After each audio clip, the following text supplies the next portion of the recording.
निश्चय प्रेम प्रतीति ते विनय करे सम्मान, तेहि के कारज सकल शुभ सिद्ध करे हनुमान।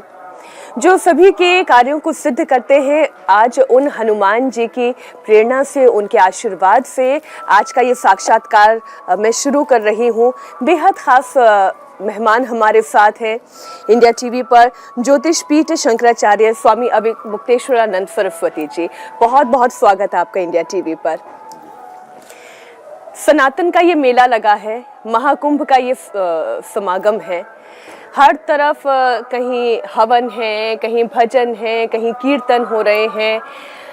लग रहा है सारे भेद मिट गए हैं, सब एक हो गए हैं। आपको लग रहा है ऐसा? यही होने के लिए तो ये पर्व आयोजित होता है, जब हम सब तरफ से सिमट करके एकाकार हो जाते हैं। ये सनातन धर्म की एकता का परम प्रतीक कुंभ है। महाकुंभ सनातन धर्मियों के लिए, सनातनियों के लिए इतना महत्वपूर्ण क्यों है? असल में जो सनातनी हैं वो पुरुषार्थ चतुष्टय की आकांक्षा रखते हैं, धर्म अर्थ काम मोक्ष। तो उनका जो काम और अर्थ है वो धर्म और मोक्ष के बीच में रहता है। जैसे धर्म अर्थ काम मोक्ष, इनके चार पुरुषार्थों से समन्वित हमारा जीवन है सनातनियों का। तो आप देखेंगे कि यद्यपि इसमें अर्थ और काम भी है, लेकिन वो धर्म और मोक्ष से आबद्ध है। तो इसलिए हमारा जो भी कार्य है वो इसी के इर्द गिर्द घूमता है। तो हम धर्म को पहले नंबर पर रखते हैं और हमारी जो आकांक्षा है वो मोक्ष की होती है। और ये जो कुंभ पर्व है, यहाँ धर्म भी होता है और मोक्ष की प्राप्ति का तो स्थान ही है। इसलिए हर सनातन धर्मी के आकर्षण का सबसे बड़ा केंद्र ये बन जाता है। महाकुंभ के जरिए कह रहे हैं कि लोगों की आजीविकाएं भी, इसका स्रोत भी मिल रहा है।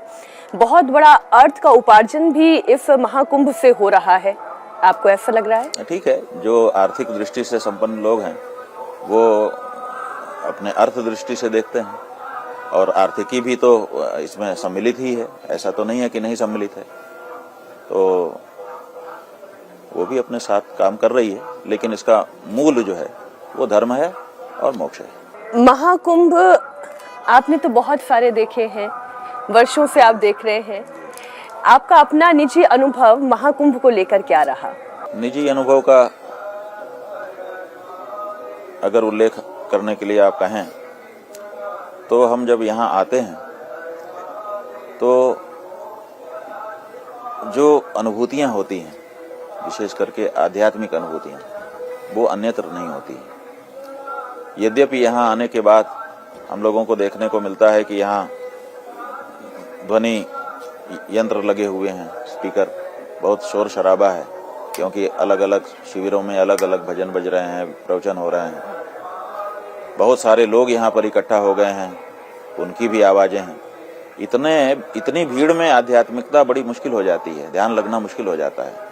लेकिन ये ऐसी जगह है कि इतना सब शोर शराबा होते हुए भी यहाँ जो अनुभूतियाँ होती हैं वो बहुत एकांत में भी नहीं होती। तो निश्चित रूप से इस स्थान में कोई ऐसा आध्यात्मिक वैशिष्ट्य है जो हम सबको प्रभावित करता है और बार बार यहाँ आने के लिए बुलाता है। जितने कुंभ पहले हुए, चाहे वो पूर्ण कुंभ था या अर्ध कुंभ था, उनसे अब व्यवस्थाओं में कितना परिवर्तन है? बेहतर हुआ है या भी और बेहतर होना बाकी है? हम लोग ये दृष्टि नहीं रखते हैं। व्यवस्था के लिए हम लोग यहाँ नहीं आते हैं। जो व्यवस्था जिस समय उपलब्ध हो जाती है उसको स्वागत के साथ स्वीकार करते हैं, लेकिन व्यवस्था पे फोकस नहीं करते हैं कि व्यवस्था के बारे में चिंतन करें। जिस समय जो मिला ठीक है, तो हमें तो जो यहाँ पर जब तब करना है वो करना है। व्यवस्था के संदर्भ में विशेष नहीं देखते हैं। सरकारें अपने अपने समय में कोशिश करती हैं। हमने हर कुंभ में, हर प्रयाग के आयोजन में देखा है कि जिस समय जो सरकार होती है वो रुचि लेती है और बेहतर से बेहतर करने की कोशिश करती है। अभी की जो सरकार है वो भी अच्छा कर रही है। कईयों का ये मानना है कि इस वक्त जो सरकार है वो सनातन के ध्वजारोहण के लिए कुछ ज्यादा ही प्रेरित भी है, ज्यादा ही अग्रसर भी है। क्या आपको ऐसा लगता है? ऐसा प्रदर्शन तो है। जैसे अभी इस समय के जो मुख्यमंत्री जी हैं वो लगभग हर सप्ताह यहाँ स्वयं आ रहे हैं, स्वयं चीज़ों को देखते हैं, स्वयं बैठक लेते हैं, तो ये विशेष रुचि दिखाई देती है। और भी मुख्यमंत्री करते रहे, लेकिन इतनी रुचि लेकर के इतनी बार नहीं आते थे, तो इनका अधिक स्नेह प्रेम दिखता है, इनका अधिक उत्साह दिखता है, अधिक जुड़ाव दिखता है। ये तो है। सनातन का जितना डंका बजेगा, क्या चर्चा ऐसी है कि भारत का उतना विकास होगा? ये सत्य है या ये बातें ज्यादा है, अर्थ कम है? ऐसा है कि भारत की जो पहचान है वो धर्म है। ये धर्म प्राण देश है। पूरा विश्व भारत से यहाँ का धर्म, यहाँ का दर्शन सुनने, देखने, समझने आता है। भारत की पहचान आर्थिक जगत में उतनी नहीं है, भारत की पहचान दूसरे कारणों से उतनी नहीं है जितनी धर्म के कारण है। इसलिए इसकी एक अपनी छाप बनी हुई है। लोगों के मन में एक धारणा है कि हम भारत जाएंगे तो वहाँ ज्ञानी गुरु मिल जाएगा, तो स्वाभाविक है जब यहाँ आते हैं तो उसी तरह की चीज देखना चाहते हैं। अब समस्या ये हो गई है कि भारत के लोग पूरे विश्व में जो दूसरी चीजें हैं वही भारत में भी विकसित करना चाहते हैं कि हम यहाँ इनको बड़ी बड़ी चीजें दिखा देंगे, और लोग आते हैं यहाँ ज्ञानी गुरु देखने के लिए, तो ये समस्या हो रही है। जैसे आप उदाहरण देके कुछ समझाएंगे? उदाहरण का मतलब यह है कि यहाँ पर लोग जैसे काशी आए जी, भारत आए तो भारत में उनको काशी जाना है क्योंकि वो विश्व की सर्व प्राचीन नगरी रही है और वहाँ पर ज्ञानी लोग रहे हैं, ये प्रचार है पूरे विश्व में। अब वो आए तो वो सोचते हैं कि किसी गली में जा करके किसी ज्ञानी गुरु से हम कुछ समझें, कुछ प्रश्न करें, जिज्ञासा करें तो उसका समाधान हमको मिले। कोई सन्यासी मिले, कोई योगी मिले, कोई ज्योतिषी मिले, अलग अलग विषय। अब वहां पर हम उनको मॉल दिखाने लगते हैं, वहां पर हम उनको रोपवे दिखाने लगते हैं, वहां पर हम उनको मेट्रो दिखाने लगे। क्या वो देखे नहीं है? वो तो अपने देश में वो सब देख करके आए हुए हैं। यहाँ जिसको चीज को देखने आए थे वहां पर उनको चौड़ी सड़क दिखाने लगे। वो तो चौड़ी सड़क से आए हुए हैं, उनके जैसी चौड़ी सड़क हम कहाँ अभी देर लगेगी बनाने में। वो हमारी गलियां देखने आए हैं और हम गली को तोड़ करके चौड़ी सड़क बना रहे हैं। ये समस्या हो रही है। जिस चीज को देखने के लिए, पाने के लिए लोग आ रहे हैं वो हम उपलब्ध नहीं करा पा रहे हैं। लेकिन सतत विकास, जिसे हम मॉडर्न सिविलाइजेशन भी कहते हैं, उसकी भी तो आवश्यकता है। जनसंख्या बढ़ी है, लोगों के आवागमन के संसाधन बढ़े हैं, गाड़ियां बढ़ी हैं, बाइक मोटरसाइकिल्स बढ़ी हैं, तो चौड़ी सड़कें भी तो चाहिए हमें। ठीक है, चौड़ी सड़क चाहिए तो आपको एक ऐसा नया नगर प्लान करके बनाना चाहिए जिसमें चौड़ी सड़कें हों। आप एक नई काशी बना दीजिए, नई काशी में चौड़ी सड़कें हों, बड़े बड़े मॉल हों, विदेशों में जैसा भवन नहीं है वैसा भवन हो। जैसा कि महाभारत में लिखा है कि खांडव प्रस्थ में युधिष्ठिर ने ऐसा भवन बना दिया कि हस्तिनापुर का राजा दुर्योधन आया, वो भी नहीं समझ पाया, चमक देख करके आश्चर्यचकित रह गया। आप कर दीजिए ना, लेकिन जो पुरानी धरोहर है हमारी उसको मिटा करके आप नया बनाने की जो कोशिश कर रहे हैं वो बहुत बड़ी क्षति हो रही है। हम ये कह रहे हैं कि आपके पास जो थाती है पुरानी उसको बचाए रखिए, और नया भी कुछ करना चाहते हैं आप करिए। उसके लिए नया प्लाट लीजिए, उसमें बढ़िया बना दीजिए, ऐसा बना दीजिए कि पूरा विश्व आकर्षित हो जाए उस कारण से भी।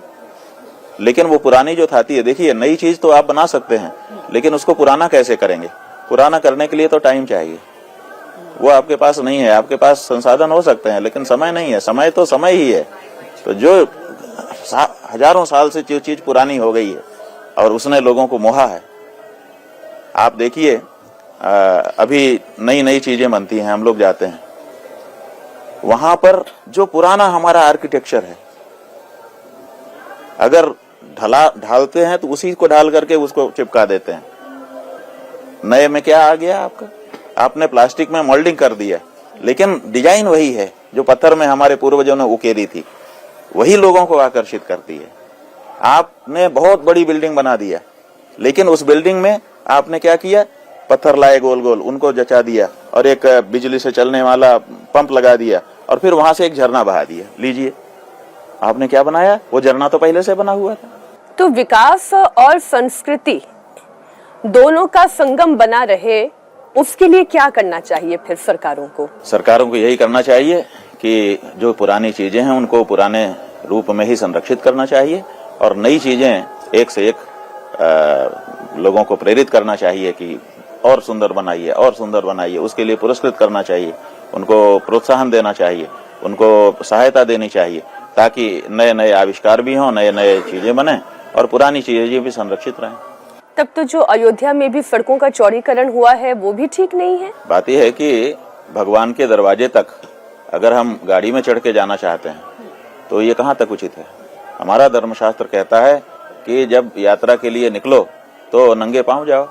भगवान के पास छत्र और पादुका धारण करके नहीं जाया जाता है। तो लोग क्या करते थे कि बहुत दूर से आ रहे हैं तो उनको तो गाड़ी की जरूरत पड़ती है, तो वहां तक तो गाड़ी से आ जाते थे, लेकिन भगवान के पास आने से 1 किलोमीटर, 2 किलोमीटर, 5 किलोमीटर दूर वो गाड़ियां छोड़ देते थे कि अब हम यात्रा में जा रहे हैं, और फिर हाँ, और फिर वो आगे बढ़ते थे। तो उसका एक अलग अनुभव होता था। आप सीधे गाड़ी में बैठे हुए, जूता पहने हुए पहुंच जाएंगे, पहुंच तो जाएंगे, लेकिन वो बात कहाँ से आएगी जो पैदल चल के आते और भावना धीरे धीरे बनती। महाराज भगवान के पास पहुंचते तक आपका भाव अलग हो जाता, उसका मौका ही नहीं मिला आपके। हाँ, आप देखिए कि बड़े जगहों में भी हमने देखा है कि भोजन परोसने के पहले कुछ ऐसी चीजें परोसते हैं जिससे खाने का मन बन जाए। तो वो मन बनाने के लिए थोड़ी दूर से शुरू होता था हमारा तरीका, अब वो आपने उसको खत्म कर दिया। लोग आ रहे हैं, पहले जो संतुष्टि उनको मिल जाती थी वो अब नहीं मिल रही है। क्यों नहीं मिल रही है? क्योंकि आपने वो बात खत्म कर दी। इसको भी समझने की जरूरत है, ये हम कह रहे हैं। स्वामी जी, आप धर्म के न्यायाधीश कहे जाते हैं। शंकराचार्य की पदवी धर्म के न्यायाधीश की है, लेकिन क्या धर्म ये कहता है कि किसी एक अमुक धर्म के व्यक्ति को या किसी एक पंथ के व्यक्ति को, संप्रदाय के व्यक्ति को धन उपार्जन से, जब इतना बड़ा महाकुंभ का मेला लग रहा है, उन्हें दूर कर दिया जाए? मैं मुस्लिम समाज की बात कर रही हूँ। मुस्लिम समाज हमारे साथ रह रहा है, हमको मुस्लिम समाज से कोई समस्या नहीं। हम उनको कमाई उनकी मारी जाए ऐसा सोच भी नहीं रहे, सकते भी नहीं है। बात क्या है, हमने यहाँ कुंभ में आने से उनको रोका कि भाई ना आए तो अच्छा है। ये जो बात उठाई गई, ये क्यों उठाई गई, इसके पीछे का कारण समझने की आवश्यकता है। बात यह है कि पहले तो ऐसी मांग नहीं उठी, पहले भी कुंभ होते रहे हैं। जगह जगह केदारनाथ हम लोग जाते हैं, अमरनाथ हम लोग जाते हैं, जाने कहाँ कहाँ जाते हैं। वहां पर बहुत सारे लोग मुस्लिम होते हैं, वो हमारी मदद करते हैं यात्रियों की। हमने तो कभी उनको टोका नहीं, रोका नहीं। लेकिन इधर बीच में सोशल मीडिया में बहुत सारे ऐसे दृश्य दिखाए गए जिनमें ये अंकित किया जाता था कि हिंदुओं के लिए भोजन आदि बनाते समय भी उसमें वो थूक दे रहे थे। नाक का मैल, आंख का मैल, कान का मैल निकाल करके मिला दे रहे थे। यहाँ तक कि पेशाब करने तक के दृश्य आ गए पानी में, वो भी मिला करके उसी से चीजें आगे बढ़ा दी गई। तो इससे क्या पूरे हिंदू समाज में एक धारणा चली गई, एक संदेश चला गया कि ये हमारे धर्म को भ्रष्ट करना चाहते हैं, हमको अपवित्र बनाना चाहते हैं। और हम हिंदू, हम सनातनी लोग, हम परम धार्मिक लोग अपनी पवित्रता को सबसे महत्वपूर्ण मानते हैं। तो हम अपनी पवित्रता को बनाए रखने के लिए आग्रही हो गए। तो हमने कहा भैया इनको पास में मत आने दो कम से कम, क्योंकि हम यहाँ जब प्रयाग में आए हैं अपना घर छोड़ करके, तो यहाँ इसीलिए आए हैं कि यहाँ हम पवित्र जीवन जिएंगे। यहाँ हम एक समय भोजन कर रहे हैं, स्वयं बना करके भोजन कर रहे हैं जो कल्पवासी आए हुए हैं, और पवित्रता के साथ रह रहे हैं, ब्रह्मचर्य का पालन कर रहे हैं, असत्य नहीं बोल रहे हैं। तो जहां पर हम इतना पवित्रता के साथ रहने की कोशिश करने के लिए आए हैं, घर में ये पवित्रता नहीं रह पाएगी, इसीलिए यहाँ से निकल जाते हैं, निकल के वहां जाएंगे, वहां पर पवित्रता से रहेंगे। और उस जगह पे अगर हम इनको आने देंगे और कहीं कोई हमारी अपवित्रता हुई तो हमारी तो तपस्या ही व्यर्थ हो जाएगी। तो इसी कारण से हम लोगों ने कहा कि यहाँ ना आए तो अच्छा है। और कोई इसमें दूसरी बात नहीं है। उनको खूब कमाई हो, खूब संपन्न रहे, हमें क्या दिक्कत है। तो फिर आप एक बयान ऐसा क्यों देते हैं कि धार्मिक आधार पर बंटवारा हो चुका है, तो इसलिए अब जिन्हें जाना है वो चले जाएं, ये देश जाना छोड़ दें। जाना है, नहीं चले जाएं, चले ही जाएं। उनको चले ही जाना चाहिए, ये हम कह रहे हैं। आप समझिए, ऐसा नहीं कि जिसको जाना है चला जाए, कोई ऐच्छिक नहीं है। देखिए, हम 2 भाई हैं, सगे भाई हैं, एक ही माँ बाप के बेटे हैं, और फिर हम साथ में रह रहे थे, हमें कोई दिक्कत नहीं थी।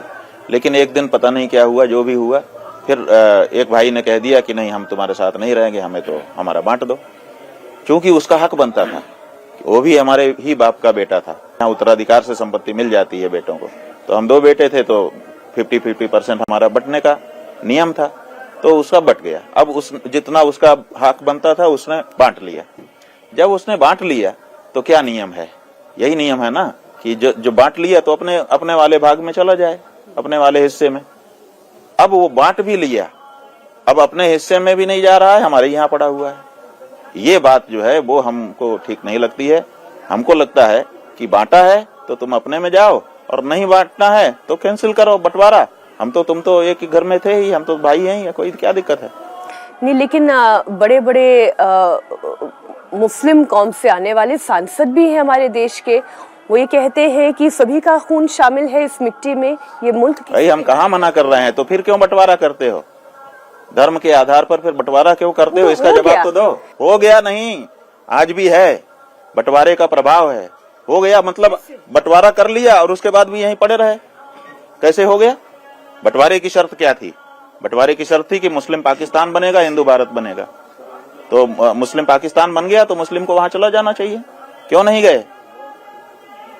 भारत तो सभी धर्मों। अब आप कहें कि बंटवारा हो गया, उसके बाद हम यहीं रहेंगे, अब तो हम यहाँ सांसद हो गए। लेकिन स्वामी जी, भारत तो सभी धर्मों के लिए था। भाई, हम कहाँ कह रहे हैं कि नहीं था, लेकिन फिर मुसलमानों के लिए पाकिस्तान नाम से उसको टुकड़े क्यों कर दिया गया? भारत को जो सबके लिए था उसको केवल मुसलमानों के लिए इतने क्षेत्र को आरक्षित क्यों कर दिया गया? हमारा ये सवाल है।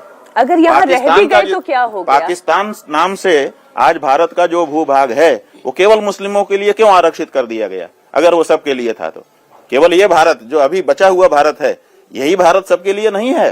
वो भारत भी भारत है, वो भी सबके लिए था, लेकिन उसको मुसलमानों के लिए आरक्षित कर दिया गया। ये क्यों किया गया? इसका जवाब दीजिए।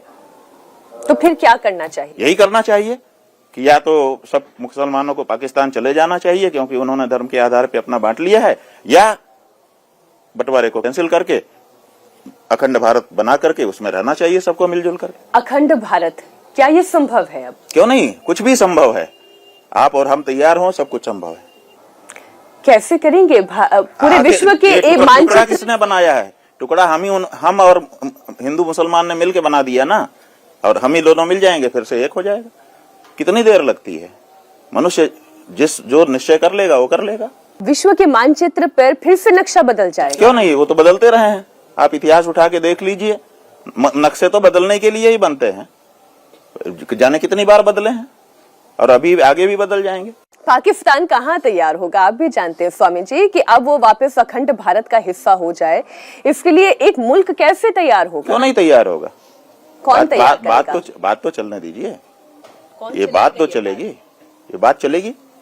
आज आप पूछ रही है ना, हमने आपसे तो नहीं कहा था, हमने कहीं कहा, लेकिन वो बात आप तक पहुंची, आप उसको पूछ रही हैं। अब ये बात चर्चा में चल रही है, चलेगी, धीरे धीरे एक वातावरण बनेगा। पाकिस्तान की हमने आपके चैनलों के माध्यम से, अखबारों के माध्यम से पढ़ा कि वहां की जो हमारी बहनें हैं वो कहती हैं कि भारत में हमारा ब्याह कर दो, अपने माँ बाप से कह रही हैं। वहां के जो लोग हैं वो कहते हैं हम भारत में जाकर के रहना चाहते हैं। भारत के प्रति अभी भी उनके मन में भाव है। पाकिस्तान में वो उस तरह से नहीं रह पा रहे हैं स्वतंत्रता से, जितना यहाँ पे लोगों को स्वतंत्रता उपलब्ध है। ये भी एक आकर्षण है। वो कहते हैं हमें भारत में मौका मिल जाए रहने का। ऐसा नहीं है कि पाकिस्तान वाले भारत से दूर ही रहना चाहते हैं।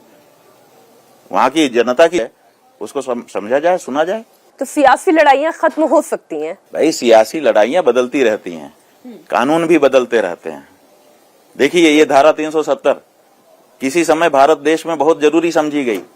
वो देश के चुने हुए सांसदों ने ही तो लाया था इसको। यही संसद थी जो 370 ला करके खुश हो रही थी कि हमने 370 ला दिया, और यही सांसद है जो 370 हटा के खुश हो रही है। ये सब होता रहता है। आप इसको ज्यादा महत्वपूर्ण मत समझिए कि नहीं हो सकता। ऐसा मत मान लीजिए कि अब तो हो ही नहीं सकता। क्या नहीं हो सकता है। धारा 370 कश्मीर से हटना अच्छा था? धारा 370 हटना बिल्कुल अच्छा है, क्यों नहीं अच्छा है। हमने जो बात कही थी, जिसके संदर्भ में आप हमसे ये पूछ रही हैं, वो इसलिए कही थी कि धारा 370 हटाते समय जो गौ रक्षा का कानून था उसको भी हटा दिया गया, जबकि ये कितनी बड़ी बात थी। भारत देश में बहुसंख्यक हिंदू रहते हैं, बहुसंख्यक हिंदुओं की एक ही मांग है कि गौ हत्या बंद कर दी जाए। आजादी के पहले से है। भारत देश में आजादी के बाद से गौ रक्षा के कानून कमजोर प्रदेशों के द्वारा बनाए गए। कभी भी गौ रक्षा का कानून हो उसको हटाया नहीं गया। ये पहला अवसर है कि जब हम कहते हैं कि कश्मीर को हम भारत में मिलाएंगे और भारत की जो भावना है उसके विरुद्ध वहां से गौ रक्षा का जो कानून बना हुआ था उसको हम हटा देते हैं। तो भारत में हम मिला रहे हैं, भारत के अनुसार बनाना है उसको। भारत में मिलाने का मतलब क्या है कि भारत के अनुसार बनाए। आप भारत के अनुसार न बना करके पाकिस्तान के अनुसार उसको बना दे रहे हो। जैसे पाकिस्तान में गौ हत्या की छूट है, वैसे ही छूट आपने कश्मीर में दे दिया। आपने कश्मीर को भारतीय बनाया कि पाकिस्तानी बना दिया? तो ये विचार क्यों नहीं किया गया? इसलिए हमारा ये कहना है कि वो जो गौ रक्षा की धारा थी, रणबीर दंड संहिता की जो लागू थी वहां धारा 370 के कारण, उस धारा को बचाते हुए उसको हटाना चाहिए था। हम गए थे नाक की सर्जरी करवाने कि ये जो यहाँ पर मस्सा निकल गया है इसको हटा दिया जाए, ये हमारी सौंदर्य में बाधक है, हमको दिक्कत कर रहा है, और उसको हटाते समय नाक भी काट दिए। ये कहाँ का नियम है? ये तो नहीं होना चाहिए था। जो कश्मीर को जो चीज भारत बना सकती थी वो थी वहां के गौ रक्षा का कानून। वो कितना बड़ी महत्वपूर्ण वस्तु थी, उसी को हटा दिया गया। तो इसीलिए हमने कहा कि भाई ये तो ठीक नहीं हुआ। नहीं, संत समाज ने बहुत प्रयास किया, करपात्री जी महाराज ने भी जो प्रयास किया था वो मैं इतिहास में पढ़ती हूँ। लेकिन स्वामी जी, एक पक्ष ये है कि कुछ कम्युनिटी ये कहती है कि ये हमारे फूड कल्चर में शामिल है। तो अब जो ये कहते हैं कि उनके फूड कल्चर में शामिल है, फिर वो ये भी कहते हैं कि my body, my life, my food, my freedom, ये संविधान ने हमें दिया है। ठीक है, बिल्कुल हमारे संविधान ने स्वतंत्रता हमको दी है, हमको वाचिक स्वतंत्रता भी दी है। हमारा मुंह है, इसलिए जीभ है, इसलिए हम बोल सकते हैं। लेकिन आपको गाली देंगे? आपको अभी गाली दें? छूट है? अभी शुरू करते हैं हमको आती है, बोलो। है इम्पॉसिबल। हाँ, इम्पॉसिबल ना। तो ये इसका मतलब है कि जो स्वतंत्रताएं हमको दी जाती हैं उनकी भी एक सीमा होती है। तो हम खा सकते हैं जो हमको पसंद है, लेकिन अगर उस खाने से किसी का दिल दुखता है तो उसको, हम उसी देश में रह रहे हैं, हमको रुकना होगा। आप ट्रेन में चलते हो, सामने की सीट में कोई व्यक्ति बैठा रहता है, आपका बिल्कुल परिचित नहीं है, और आप भोजन के समय भोजन का पोटली खोलते हो। क्या संस्कृति है? आप कहते हो भैया लीजिए, क्योंकि वो देखता रहे और आप खाने लग जाएं। ये हमारी संस्कृति नहीं कहती है। टिफिन में भी हम खुलता है स्कूल में टिफिन, तो सारे बच्चे एक साथ बैठ के शेयर करते हैं। आप समझो, यही ना संस्कृति है। तो हम कुछ खा रहे हैं और अगला जो है दुखी हो रहा है, उसको बहुत बड़ी पीड़ा इस बात की हो रही है। तो इसको तो हमको देखना होगा, अगर हम एक देश के नागरिक हैं, कि हमारे भाई नागरिक को हमारे खाने से कष्ट न हो। और हम हिंदू गौ माता को पूजते हैं और उसी को कोई काट के खाए तो हमको बहुत बड़ी पीड़ा होती है। तो हमारा ही नागरिक हमको इतनी बड़ी पीड़ा देगा केवल इसलिए कि उसको पसंद है? ये तो हमको समझना पड़ेगा कि हमको ऐसी चीजें नहीं खानी चाहिए जिससे दूसरे को पीड़ा हो। और सच बात यह है कि बहुत से लोग ऐसे हैं, कोई फूड कल्चर की बात नहीं है, हमारी मुसलमानों से बात हुई, हमारी ईसाइयों से भी बात हुई, वो कहते हैं कि नहीं, हम हमारे धर्म में अनिवार्य नहीं है। वो ठीक है, अब हमको मौका है तो हम खाते हैं, अगर मना कर दिया जाएगा तो हम नहीं खाएंगे। कश्मीर में हमको मुसलमानों ने कहा कि आप ये कानून बनवाइए, फिर से लागू करिए, हमारे यहाँ लागू था तो ठीक था और इसको फिर से लागू करवाइए महाराज जी। और उन्होंने एक बात कही जो हमको छू गई, उन्होंने कहा कि थोड़ा और कड़ा बनवाइएगा अब की बार। जो पहले से हमारे यहाँ कड़ा था, 10 साल की सजा पहले रणबीर दंड संहिता के अनुसार थी, वो कह रहे हैं कि थोड़ा और कड़ा बनवाइएगा। कितनी गजब की बात है। तो इसलिए ये कह देना कि फूड कल्चर है और लोग चाहते हैं कि इसके बिना नहीं रह पाए, ऐसी कोई बात नहीं है। ये राजनीतिज्ञों के द्वारा कहा जा रहा है। इस देश में जो लोग रहते हैं वो एक दूसरे का ध्यान रखते हुए रहते हैं। इतने सारे विषय में बहुत लंबी लिस्ट तैयार करके लाई। आपने धर्म की बात कही।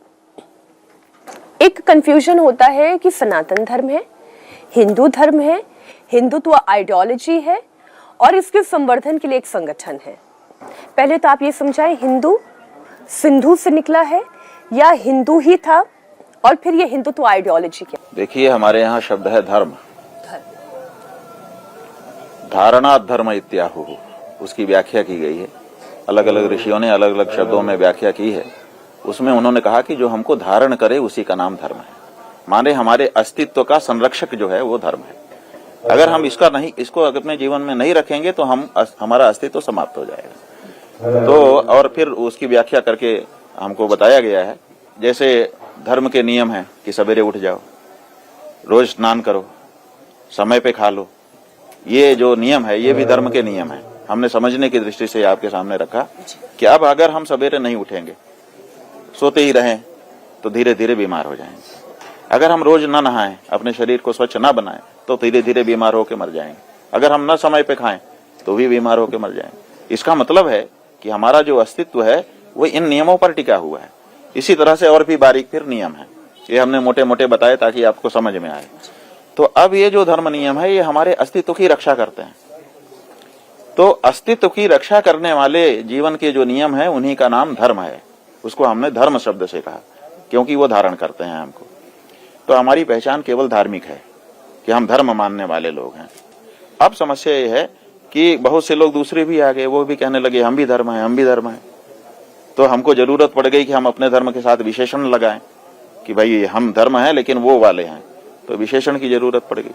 जब विशेषण की जरूरत पड़ गई तो हमने इसके साथ सनातन लगाया कि भाई हम कभी से शुरू नहीं हुए हैं, कभी हमारा अंत नहीं है, हम सदा वाले हैं, हमारा धर्म शाश्वत धर्म है।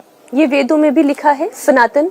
हाँ, सनातन नाम से हमारे धर्म को बताया गया है, परम नाम से हमारे धर्म को बताया गया है, आर्य नाम से हमारे धर्म को बताया गया है, वैदिक नाम से भी हम इसको धर्म को जानते हैं। और कुछ लोगों ने हमको हिंदू कहा। तो जब हिंदू कहा तो हिंदू शब्द हम लोगों का नहीं है ऐसा माना जाता है, लेकिन कहा तो जब कहा तो हमने उसको भी स्वीकार कर लिया कि अगर आप हमको हिंदू नाम से बुलाते हैं, जैसे कोई लड़का राम नाम का होता है लेकिन वो बहुत काला होता है, तो लोग मोहल्ले के लोग उसको कल्लू कल्लू कहने लगते हैं। तो क्या करेगा, कल्लू कहने से वो बोले कि ना बोले, लेकिन वो बोलने ही लगता है, कल्लू तो आ जाता है। उसी तरह से हमको किसी ने हिंदू कह दिया। तो जब हमको हिंदू कहा तो हमने कहा कि कोई बात नहीं, हम हिंदू से भी आप पुकारोगे तो बोल देंगे। तो और हमने हिंदू शब्द का व्याख्यान कर दिया। हिम का मतलब है हिंसा और दू का मतलब है दूर रहने वाला। जो हिंसा से दूर रहे, जो हिंसा में विश्वास न रखे, दूसरे को चोट पहुंचाने में अच्छा न समझता हो, वो हिंदू।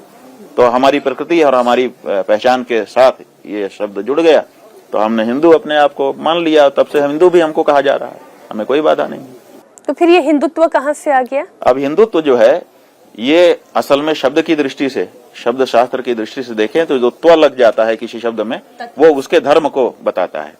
तो हिंदू माने, हिंदुत्व माने हिंदू होने का जो धर्म है वो हिंदुत्व है। तो अब हिंदुत्व शब्द का मतलब तो यही हुआ, लेकिन दो तरह के शब्द होते हैं, एक योगज होता है और एक रूढ़ होता है। तो योगज अर्थ जब देखेंगे, माने प्रकृति प्रत्यय को निकाल करके, तो उसके अनुसार तो ये अर्थ हो गया हिंदुत्व का कि हिंदू होने का धर्म। लेकिन ये रूढ़ हो गया। रूढ़ कैसे हो गया कि कुछ राजनीतिज्ञ आए और उन्होंने एक प्रयोगशाला शुरू की, राजनीति की अपनी प्रयोगशाला, और उसमें हिंदुत्व शब्द को उन्होंने स्वीकार कर लिया, विशेष करके सावरकर। और उन्होंने कहा हिंदुत्व, हमारी विचारधारा हिंदुत्व की विचारधारा है। अब वो हिंदुत्व की विचारधारा एक राजनीतिक शब्द हो गया और उसी अर्थ में रूढ़ हो गया। तो अब रूढ़ अर्थ जो है वो योगज अर्थ को नहीं कह रहा है, वो जिसमें रूढ़ हो गया वही अर्थ कह रहा है। ऐसे जैसे एक शब्द है पंकज। पंकज का मतलब होता है पंकाज जायते इति पंकजः। पंक है, पंक माने कीचड़, और ज माने उससे जायमान, जो उससे उत्पन्न हो। तो कीचड़ से जो चीजें उत्पन्न होंगी वो सब पंकज हैं शब्द शास्त्र की दृष्टि से। लेकिन अगर किसी को कहो पंकज माने क्या, तो क्या बताएगा? कमल। कमल। तो कमल कीचड़ से निकलता है, लेकिन कीचड़ से जोंक भी निकलती है, कीचड़ से शैवाल भी निकलता है, कीचड़ से जाने क्या क्या निकलता है, वो सब तो पंकज कहने से अर्थ नहीं आता। तो पंकज शब्द का अर्थ तो सब है, लेकिन रूढ़ हो गया वो केवल कमल में। इसीलिए आज किसी से पूछो पंकज माने तो कमल बोल देगा। तो उसी तरह से हिंदुत्व जो है वो रूढ़ हो गया राजनीति वाले में, वो एक अलग तरह की चीज हो गई। और इसलिए अब हिंदुत्व जो है वो राजनीति वाला शब्द हो गया है, उसी अर्थ में रूढ़ हो गया है। इसलिए हिंदू धर्म से उसका अब लेना देना कुछ नहीं है। इसलिए जो कहते हैं कि हिंदू और हिंदुत्व दोनों एक है, वो गलत है। हिंदू अलग चीज है, और आज जो हिंदुत्व शब्द जिस अर्थ में व्यवहृत हो रहा है वो अलग है, वो राजनीतिक हिंदुत्व है, उसका हिंदू धर्म से कोई लेना देना नहीं। जो हिंदू है, जैसे हम हिंदू हैं, तो हम गौ हत्या नहीं चाहेंगे किसी हालत में। अगर हमारे पास ताकत है तो हम गौ हत्या रोकेंगे। लेकिन जो हिंदुत्व वाला हिंदू है वो सब्सिडी दे देगा कत्ल खाने को, वो गौ मांस का निर्यात का लाइसेंस दे देगा, क्योंकि उसको तो राजनीति करना है। तो ये अंतर है दोनों में। इसलिए हिंदू होना, हिंदू धार्मिक, हिंदू धर्म का पालन करने वाला होना, वो एक अलग चीज हो गई। और हिंदुत्व की विचारधारा के साथ खड़े होकर के हिंदू राजनीति करना, हिंदू सत्ता स्थापित करना, ये अलग चीज हो गई है। इसलिए हिंदू और हिंदुत्व आज की तिथि में अलग हैं, ये आपको हमने बताया। आप ये क्यों कहते हैं कि आरएसएस भी कोई हिंदू संगठन नहीं है? नहीं, उन्होंने स्वयं कहा है, हम नहीं कह रहे हैं। अच्छा। उन्होंने कई बार अलग अलग उनके द्वारा वक्तव्य भी दिए गए हैं, प्रेस कॉन्फ्रेंस में भी उन्होंने कहा है, और उन्होंने अखबारों में भी, उनके जो अखबार हैं उनमें भी कभी लेख वगैरह छपते हैं, उसमें कहा है कि हम हिंदू संगठन नहीं है, हम सामाजिक संगठन है। तो वो उनकी तरफ से डिस्क्लेमर है, उन्होंने स्वयं स्पष्ट घोषणा की हुई है पहले से, हम नहीं कह रहे हैं। उन्होंने कहा है कि हम हिंदू संगठन नहीं है, तो बस। इस संगठन की रीति नीति, इनकी कार्य पद्धति को आप अपने पदवी से किस तरीके से देखते हैं? देखिए, जैसे हम बताते हैं, राष्ट्रीय स्वयं संघ के जो पूर्व पदाधिकारी रहे हैं, सरसंघ चालक, उनमें से एक ने एक पुस्तक लिखी है, उसमें उन्होंने लिखा है कि हम तो सबको जोड़ते हैं। अगर कोई मुसलमान जो नमाज पढ़ता है, जो शरीयत के अनुसार अपना जीवन गुजार रहा है, और वो हमारे संगठन से जुड़ा है, तो हम उसको हिंदू कहेंगे। वो कौन सा हिंदू है? वो मोहम्मद पंथी हिंदू भाई है। अगर कोई ईसाई जो चर्च जाता है, जो चर्च जाता है और ईसाई धर्म के अनुसार अपना जीवन बिताता है, लेकिन हमसे जुड़ा है, तो वो भी हिंदू है हमारी दृष्टि में। लेकिन वो हमारा ईसापंथी हिंदू भाई है। और उनकी हिंदू की पहचान और हमारी हिंदू की पहचान में अंतर यह है, हम कहते हैं जो हिंदू धर्म का पालन करता हो, माने वेद शास्त्र के अनुसार अपना जीवन यापन करता हो, वो हिंदू है। और वो कहते हैं कि जो हिंदुस्तान में पैदा हो गया, जिसकी ये मातृभूमि, पितृभूमि और पुण्य भूमि है, वो हिंदू है। वो उसमें मुसलमान भी आ गए, उसमें ईसाई भी आ गए, उसमें सब आ गए। उनके लिए कोई वो है ही नहीं है। वो कहते हैं वो हमारा मोहम्मद पंथी हिंदू भाई है, वो हमारा ईसा पंथी हिंदू भाई है, वो अमुक पंथी हिंदू भाई है, सब हिंदू भाई हो गए। इसीलिए उन्होंने वक्तव्य दिए हैं, प्रेस कॉन्फ्रेंस में दिए हैं कि हमारे 30,000 स्वयं सेवक, जो मोहन वैद्य हैं, उनके पदाधिकारी हैं बहुत बड़े, उन्होंने प्रेस कॉन्फ्रेंस में कहा कि हमारे 30,000 स्वयं सेवक गौ मांस खाते हैं, हमें कोई दिक्कत नहीं है। माने गाय को पूजने वाला और गाय को खाने वाला दोनों उनके संगठन में बराबर है। हम ये नहीं कर पा रहे हैं। उनका मंत्री रिजिजू देश के सामने खड़ा होकर के घोषणा कर देता है कि मैं खाता हूं गौ मांस, कोई जो चाहे कर ले, और वो मंत्रिमंडल में बना रहता है। हम ये नहीं कर सकते, गौ मांस खाने वाले के साथ व्यवहार नहीं कर सकते। ये हमारी धार्मिक अपनी मजबूरी है, उनकी मजबूरी नहीं है। इसीलिए वो हिंदू संगठन नहीं है। उन्होंने कहा भी है, और उनके चरित्र से भी पता चलता है कि वो नहीं है जो हम हैं। मान लीजिए एक इलाका है, वहां पर सारे अन्य धर्मावलंबी और केवल एक हिंदू है। वो अपनी पूजा पाठ, अपनी पद्धति, मैं संभल का उदाहरण लेती हूँ, एक दंगा हुआ आप देखिए, और वो मंदिर के कपाट हमेशा बंद हो गए। हम समझ गए। आप देखिए कि लंका थी जी, वहां एक विभीषण था। लंका तो पूरी रावण की थी, रावण के अनुसार ही सब लोग चल रहे थे। एक विभीषण था, बड़ी शांति से रह रहा था, कोई वो नहीं करता था, लेकिन अपने धर्म पे दृढ़ बना हुआ था। और फिर धीरे धीरे धीरे क्या हुआ, उसी विभीषण ने पलट दिया, सारी लंका जो है विभीषण की हो गई, एक ने। इसलिए डेंसिटी होनी चाहिए धार्मिक में, वो समय आएगा सब पलट देगा। और अगर वही डेंसिटी ही खत्म हो गई जाता तो अगर उसी विभीषण को मार दिया जाता, वो युद्ध होने से पहले वो काटने वाली सोच अगर आ जाती तो फिर कौन खड़ा होता धर्म के लिए? काटने वाली सोच जी, काटने वाली सोच अगर आ जाती तो हम कट जाएंगे। लेकिन आप समझिए, हिंदू धर्म अलग तरह का है। हिंदू धर्म जो है वो अपनी सहिष्णुता से आज स्थिर है। काटना कठिन होता है, सबको नहीं काटा जा सकता। हम आपको गाली दें तब आप हमको गाली दे पाएंगी।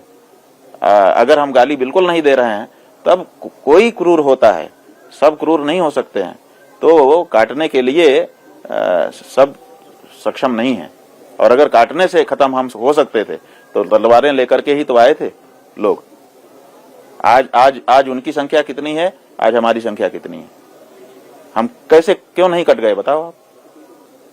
और अगर हम अपने धर्म को राजनीति से जोड़ देंगे, ये भी समझिए, अगर हम अपने धर्म को राजनीति से जोड़े होते तो जिस समय भारत में तख्ता पलट हुआ, जिस समय यहाँ पर मुगलों का राज हुआ, उसी समय हम सब मुगल हो जाते। लेकिन हमने धर्म और राजनीति को अलग रखा था, इसलिए राजनीति बदल गई भारत की, लेकिन धर्म अपनी जगह पे स्थिर बना रह गया। धर्म में इसलिए जाति की भी तो राजनीति है, धर्म में जाति की भी तो राजनीति है स्वामी। वो राजनीति वाले तो कुछ भी राजनीति खोज लेते हैं, वो राजनीति खोज ले रहे हैं। लेकिन जाति में राजनीति का क्या लेना देना है? जाति तो हमारे अपने संस्कारों को बचाए बनाए रखने के लिए एक व्यवस्था है। हम अपना अनुशासन अपने जाति में बनाए रख सकते हैं, इसीलिए हम बनाए रखते हैं। नहीं, मैं एक उदाहरण देती हूँ आपको। उदाहरण ये है कि फलाना पार्टी की अगर सरकार बन गई तो वो आरक्षण खत्म कर देगी, यानी कि इस जाति का हक उनसे छीन लेगी। फलाना पार्टी की सरकार आ गई तो संविधान खत्म कर देगी। फलाना पार्टी की सरकार आ गई तो आपकी जाति सुरक्षित हो जाएगी। तो ये जो जाति है, इसको आपने आरक्षण की चटनी चटा करके उस जाति को आरक्षण वाली जाति मान लिया आपने। आरक्षण जो है वो जाति का अधिकार नहीं है। आरक्षण इसलिए लगाया गया था कि वो जो जाति पीछे रह रही थी उसको बराबरी में ला दिया जाए। आप राजनीतिज्ञों ने क्या किया, उस जाति को आरक्षण वाली जाति के नाम से परमानेंट कर दिया। अब उनकी पीढ़ियां की पीढ़ियां पिछड़ी ही मानी जाएंगी। आपने उनको नाम दे दिया पिछड़ा। आपको कोई पिछड़ा नाम दे, आपको अच्छा लगेगा? लेकिन उनको अच्छा लग रहा है क्योंकि उनको साथ में चटनी भी चटा रहे हैं आरक्षण की। तो जिस उद्देश्य से आरक्षण लाया गया था उस उद्देश्य को पीछे कर दिया गया, और सदा सदा के लिए कि हम तुमको थप्पड़ मारेंगे और एक थप्पड़ का 5 रुपया। अब कई लोग आके भैया मारे ही दो, हमको 5 रुपया तो मिल रहा है। ये कहाँ का न्याय है? क्या इसके लिए आरक्षण लाया गया था कि हम उनको पिछड़ा और दलित घोषित ही कर दें? अरे वो पिछड़ गए थे, उनको साथ में लाने के लिए आरक्षण लाया गया था ताकि वो मुख्य धारा में आए, उनका सम्मान सुरक्षित हो। 78 साल बीत गए। अंबेडकर साहब ने सोचा था 10 साल में ये काम हो जाएगा। 78 साल बीत गए। इन राजनीतिज्ञों ने पंगु बना दिया उस समाज को। अब उनके लिए उन्होंने परमानेंट शब्द कर दिया कि तुम तो पिछड़े ही हो, तुम तो दलित ही हो। अब अति दलित, महादलित जैसे शब्द भी खोजने लग गए हैं। कितना बड़ा अपमान उस समाज का कर रहे हैं। हमारा ये कहना है कि उनको और ज्यादा आरक्षण देने की जरूरत है, और ज्यादा बढ़ाओ ताकि वो मुख्य धारा में आ जाए। मुख्य धारा में लाना उद्देश्य है, आरक्षण को बनाए रखना उद्देश्य नहीं है, ये जान लीजिए। और अगर आरक्षण ही बनाए रखने की बात है, इसका मतलब आप उनको मूर्ख बना रहे हैं। अभी बीते कुछ दिनों पहले, कुछ हफ्तों पहले एक ऐसी डिबेट चल रही थी और राजनीतिक पार्टियों के अलग अलग प्रवक्ता मंच पर थे। आरजेडी पार्टी की एक प्रवक्ता ने कहा कि जो मनुस्मृति महिलाओं को अधिकार ना दे, जो मनुस्मृति पिछड़ी जाति को अधिकार ना दे, मैं उस मनुस्मृति के पन्ने फाड़ती हूँ। ऐसे करके पन्ने वो फाड़ दिए गए।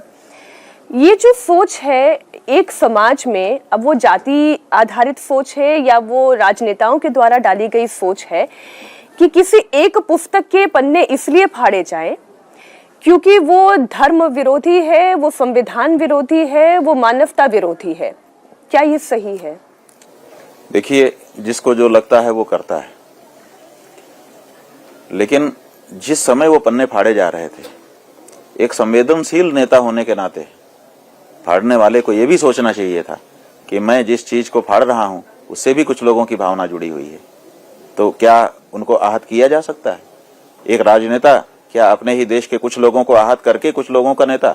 असल में यही समस्या है राजनीतिज्ञ जो है वो एक धड़े के नेता बन रहे हैं, पूरे देश का नेता नहीं कोई बनना चाहता है। जितने भी नेता हैं वो कोई इनका नेता, कोई अगड़े का नेता है, कोई पिछड़े का नेता है। अगड़े का नेता पिछड़ों को चोट पहुंचाने के लिए वक्तव्य देता है, पिछड़ों का नेता अगड़ों को चोट पहुंचाने के लिए वक्तव्य देता है। हमारे देश में ऐसे नेताओं की जरूरत है जो अगड़ा पिछड़ा दोनों का संयोजन करके वक्तव्य दें, लेकिन दुर्भाग्य है कि ऐसे नेता इस समय दिखाई नहीं दे रहे हैं। वो ये कहते हैं कि अगर दलित समाज को शंकराचार्य तक की पदवी तक पहुंचने का अधिकार नहीं है तो हमें ऐसी पुस्तकें, ऐसे धर्म, ऐसे चर्चाओं को सुनने का इसका अर्थ क्या है? दलित समाज शंकराचार्य नहीं बन सकता, यही बात बार बार उठाई जाती है जी। हम कहते हैं कि गुरु रविदास, रैदास जी। वो दलित थे कि नहीं थे? आपकी परिभाषा में हम तो दलित शब्द से ही चिढ़ रखते हैं, हम किसी को दलित नहीं कहना चाहते, लेकिन मजबूरी है क्योंकि वही पहचान बना दी गई। तो वो दलित थे कि नहीं थे? दलित थे। आज उनके मंदिर बने हैं कि नहीं? आज उनके रथ निकलते हैं कि नहीं? उनका जुलूस निकलता है कि नहीं? आप बताइए, दोनों की तुलना करवाइए विद्वानों को लगा करके कि रविदास जी का ज्यादा सम्मान हो रहा है कि शंकराचार्य का ज्यादा सम्मान हो रहा है? वो गुरु बने कि नहीं?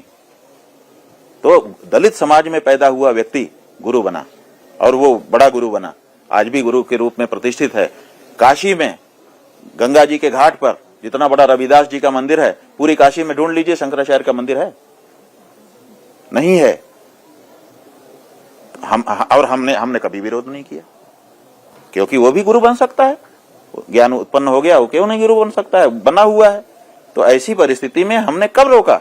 अब कोई ब्राह्मण कहे कि नहीं मैं तो रविदास बनूंगा, मैं तो उसी गद्दी पे मैं ही बैठूंगा।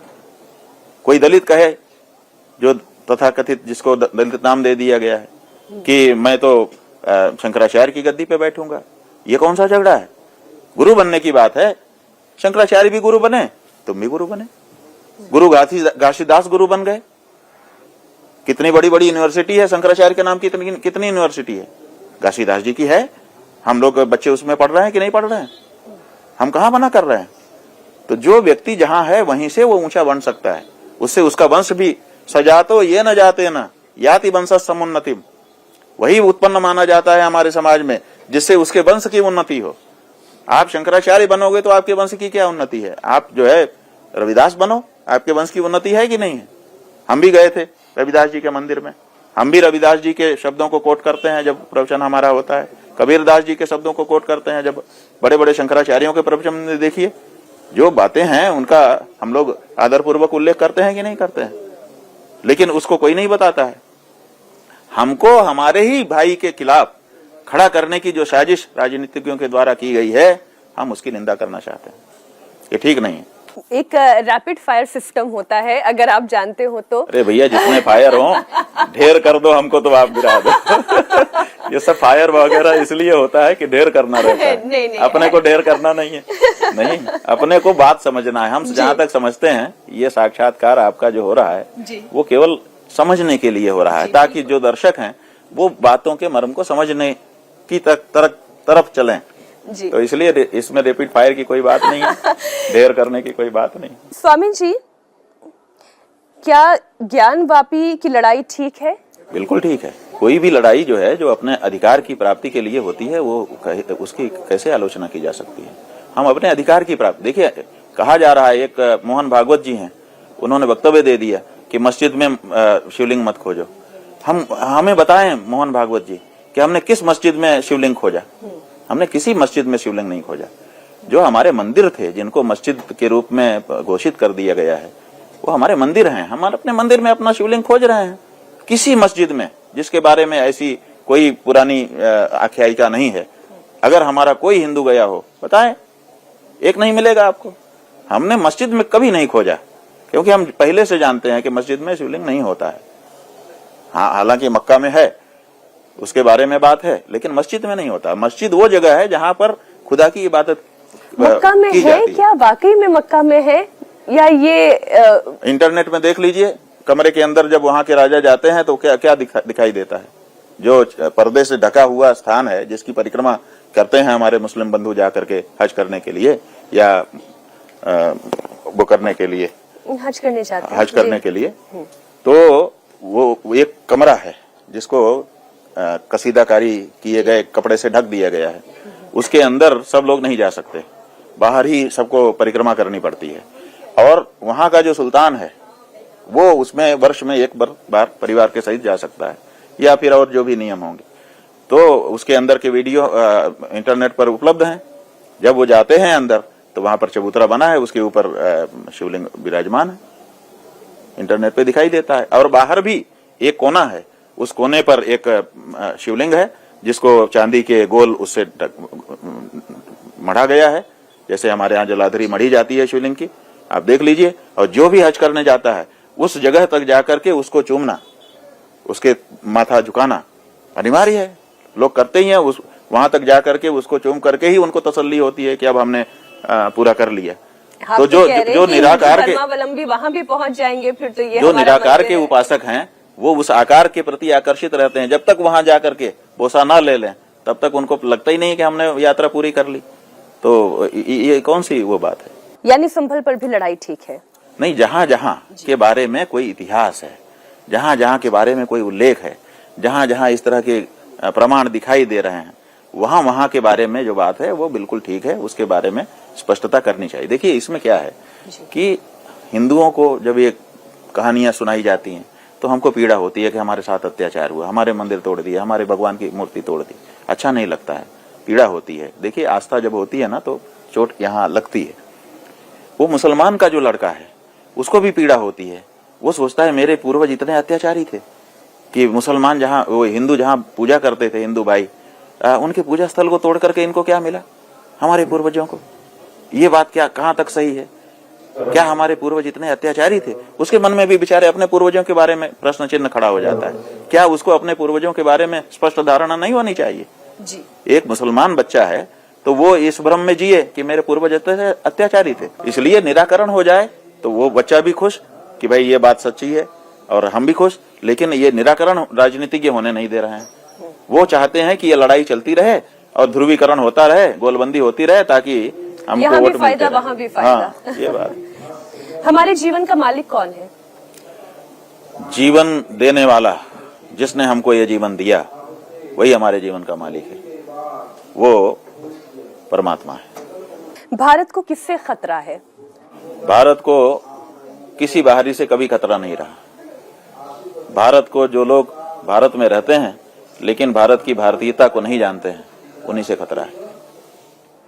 शंकराचार्य और बाकी सन्यासी साधुओं में क्या अंतर है? शंकराचार्य जो है वो सन्यासी होते हुए भी आचार्य है। उस जो सन्यासी होते हैं वो आत्मविचार, केवल आत्म कल्याण के बारे में सोचते हैं कि मेरा कल्याण हो जाए, मैं दुनिया से क्या लेना देना मुझे। और जो शंकराचार्य है वो आत्म कल्याण के साथ साथ परोद्धारकता, दूसरों को भी प्रेरित करता है कि आप भी आत्मोद्धार की ओर चलिए। यही दोनों में अंतर है। और विशेष करके जो धार्मिक नियम, धार्मिक निर्णय है वो भी शंकराचार्य को ही देना होता है, इसलिए उसको शास्त्रों के साथ, विद्वानों के साथ निरंतर संपर्क रखना पड़ता है। आत्मा का पोषण कैसे करें? आत्मा को जानकर। किसी चीज का पोषण तब होता है जब हम उसको जानते हैं। अगर हम उसको भूल जाएंगे तो हमारे कंबोडिया में हमारे ही राजा ने विश्व का सबसे बड़ा मंदिर बनाया, अंकोर वाट, सबसे बड़ा मंदिर बनाया, और हम उसको भूल गए, अब वो नष्ट हो गया। तो अगर फिर एक किसी यात्री ने जाकर के उसको खोज दिया, अब फिर से वो पुष्ट हो रहा है। तो कोई भी चीज अगर उसको हम भूल जाते हैं तो नष्ट हो जाती है, और अगर उसको हम याद कर लेते हैं तो फिर से पुष्ट होने लग जाती है। इसलिए आत्मा की पुष्टि आत्मा के ज्ञान में। किसी हिंदू सनातनी को अगर धर्म की शिक्षा लेनी हो तो सबसे उचित पुस्तक कौन सी है? ऐसा है कि हमारे तो एक गड्डी अगर हम निकाल दें, 100 की हो या 50 की हो जी, और हम कहें कि कौन सी नोट अच्छी है, तो आप क्या कहेंगे? सब नोट अच्छे हैं। और सोने की मूर्ति हो और उसका हम पैर पकड़ लें, उसका हाथ पकड़ लें और उसका सिर पकड़ लें, उसका पेट पकड़ लें कि कौन सा अच्छा है, अरे सब सोना ही है। तो कोई भी ग्रंथ हमारा उठा लीजिए, बस उसको, उसके मर्म को ठीक से समझ लीजिए, बारंबार उसी का अभ्यास करिए। आप रामचरितमानस को उठा लीजिए, अर्वाचीन ग्रंथ है, उसमें सब कुछ है। आप गीता जी को उठा लीजिए, सर्वोपनिषदों का वो दोगदा, सब उपनिषदों का सार है। और इसी तरह से दूसरे भी हमारे ग्रंथ हैं, किसी एक ग्रंथ को उठा लीजिए और उसी को पढ़ना शुरू कर दीजिए, उसी में सारे ग्रंथों का सार आपको मिल जाएगा। क्या हिंदू धर्म में महिला पंडिताई कर सकती हैं? करती ही है। पंडिता शब्द संस्कृत भाषा में बनता है कि नहीं बनता है? जी। पंडित शब्द जो है वो पुल्लिंग है और पंडिता शब्द स्त्रीलिंग है। तो पंडित जो होगा तो पंडिता भी होगी। हमारे यहाँ उभय भारती कितनी बड़ी विदुषी रही। जब आदि शंकराचार्य और मंडन मिश्र का शास्त्रार्थ हुआ तो मध्यस्थता किया उसने, एक बार तो शंकराचार्य जी को भी हिला दिया। तो आप ये जो एक दृष्टि आ गई कि महिला जो है वो कमजोर है, ये हमारी दृष्टि नहीं है। देखिए हमारे यहाँ तो हमारे देवता अपनी शक्ति के साथ ही दिखाई देते हैं, हमारे ऋषि मुनि शक्ति के साथ ही दिखाई देते हैं। और आप देखिए कि हमारा ही कानून, हमारा ही धर्म नियम आज भी चल रहा है। क्या चल रहा है कि हमारे यहाँ स्त्री और पुरुष को अलग अलग इकाई नहीं माना गया है। अर्धनारीश्वर हमारे यहाँ दोनों को मिला करके एक इकाई बनती है और इसीलिए हमारे देश में चुनाव पति लड़ता है राष्ट्रपति का और वो चुनाव जीत जाता है, वो फर्स्ट प्रथम नागरिक बन जाता है भारत का। और वो जो उसकी पत्नी है वो चुनाव नहीं लड़ती है, लेकिन वो प्रथम महिला नागरिक बन जाती है। क्यों बनती है? अगर आपके सिद्धांत कि सब स्वतंत्र हैं, स्त्री भी स्वतंत्र है, पुरुष भी स्वतंत्र है, अगर इसको मान लिया जाए तो नियमानुसार राष्ट्रपति की पत्नी को राष्ट्रपति भवन में रहने का अधिकार नहीं होना चाहिए। किस अधिकार से वो जा रही है, किस अधिकार से वहां पे रह रही है? वो कैसे बिना कोई चुनाव लड़े, बिना किसी मैंडेट के कैसे वो प्रथम नागरिक देश की हो सकती है? लेकिन हो जाती है ना। और जब प्रतिभा ताई पाटिल बनी, एक स्त्री बन गई, तो पुरुष उसके साथ चला गया। देवी सिंह पाटिल प्रथम नागरिक हो गए ना। तो ये धर्मशास्त्र के अनुसार है, ये आपके कानून से नहीं है। आप प्रैक्टिस जो है धर्मशास्त्र की करते हैं और सिद्धांत जो है वो विदेश से ला करके अपना निरूपित करना चाहते हैं। हमारे यहाँ स्त्री पुरुष दोनों को मिलाकर के इकाई बनती है और हम भाई बहन दोनों समान हैं। हमारी बहन भी विदुषी बन सकती है और हम भी विद्वान बन सकते हैं। हम बिल्कुल दो नजर से नहीं देखते हैं। ठीक है, उसका शरीर की रचना दूसरे तरह की है, इसके अलावा क्या है?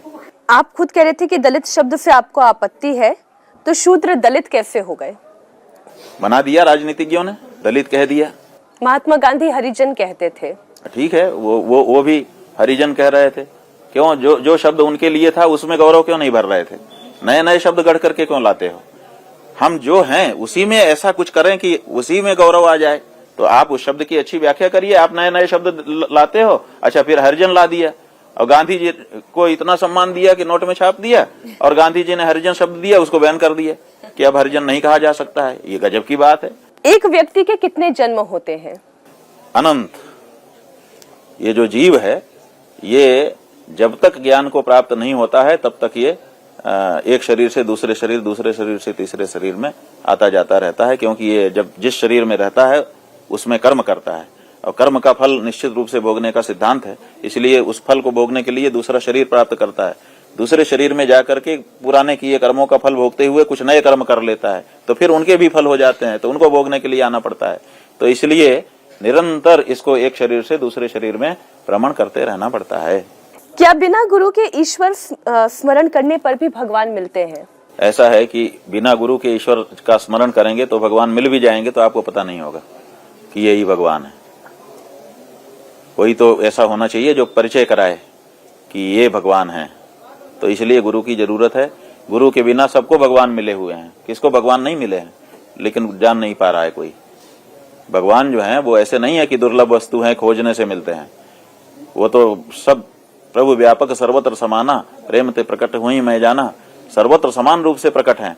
हर व्यक्ति को ईश्वर उपलब्ध है, लेकिन जानता नहीं है। बन जारा के बैलवा घूमत देश विदेश, और खांड लगी भूसा खात है बिन गुरु कोई उपदेश।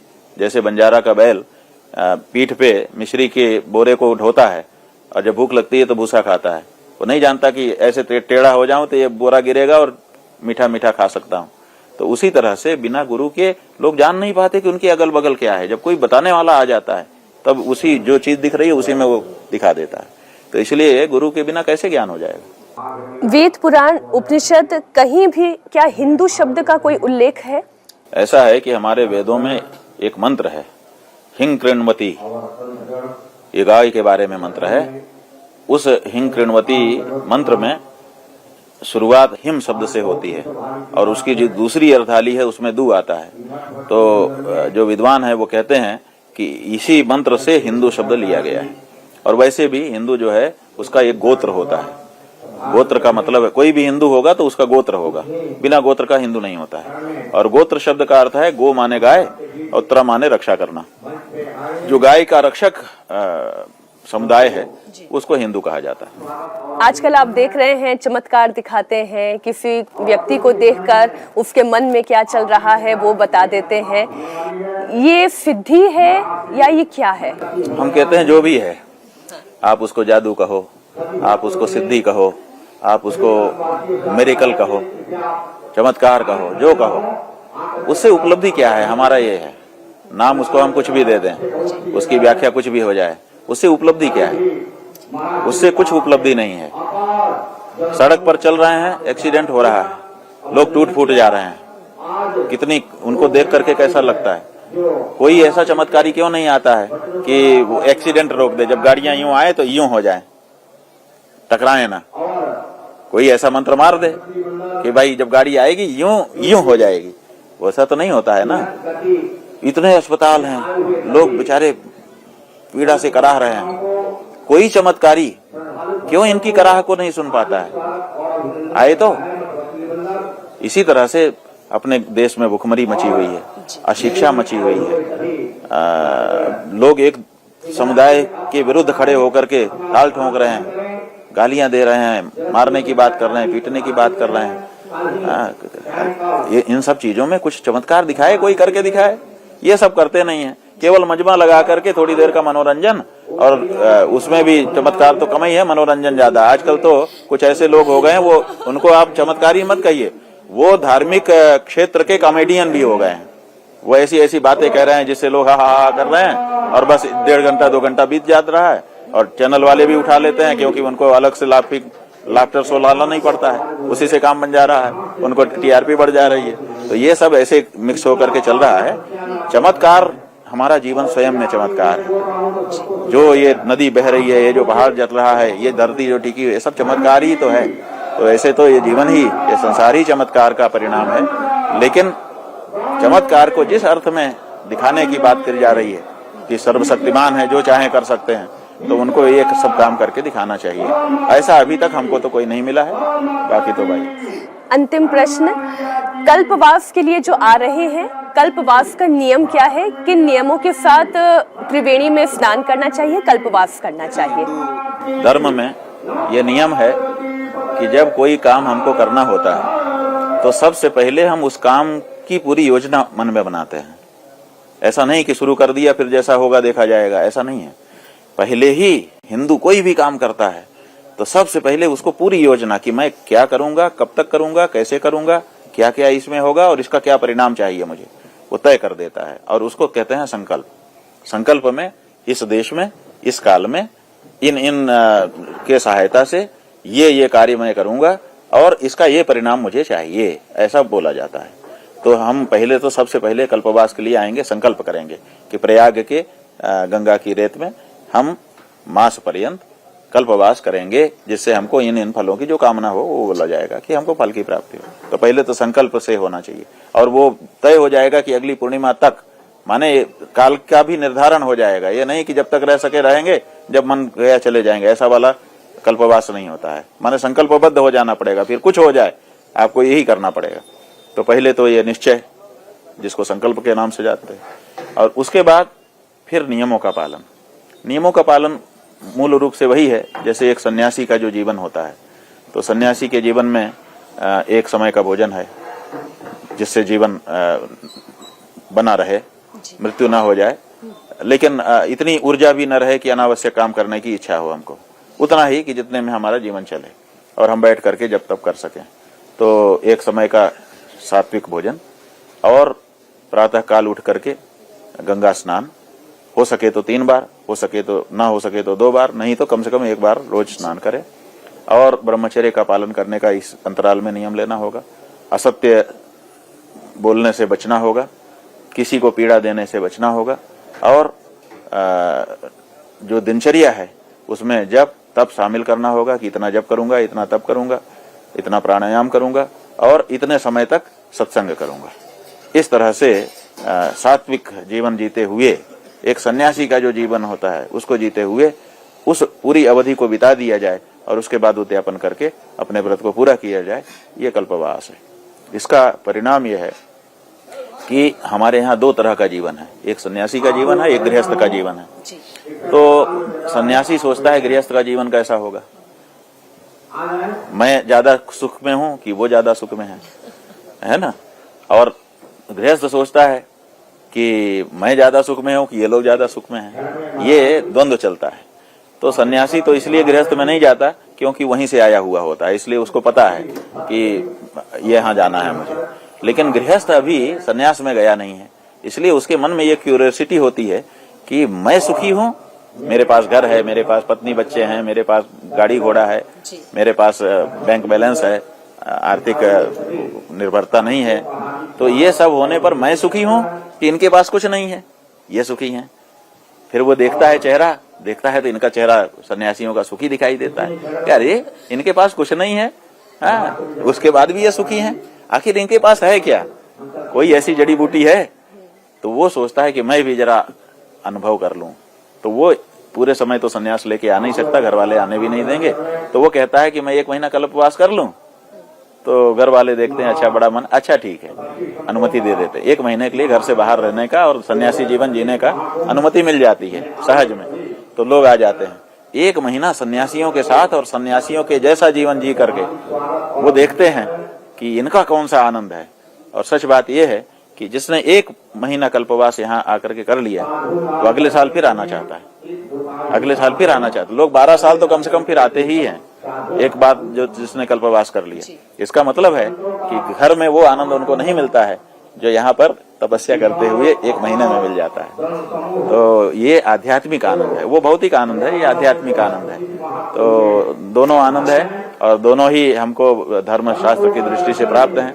गृहस्थ आश्रम भी हमको धर्मशास्त्र देता है, संन्यास आश्रम भी हमको शास्त्र देता है। तो गृहस्थ लोगों को आध्यात्मिक आनंद लेने का ये एक अवसर होता है जिसका लाभ लोग उठाते हैं। देखिए, हम तो यहाँ पर अपने चैनल की तरफ से काम करने आए हैं, कल्पवास तो नहीं कर रहे हैं, लेकिन आप जैसे संतों से चर्चा होती है, ज्ञान की प्राप्ति होती है, अपना अपना एक अनुभव होता है।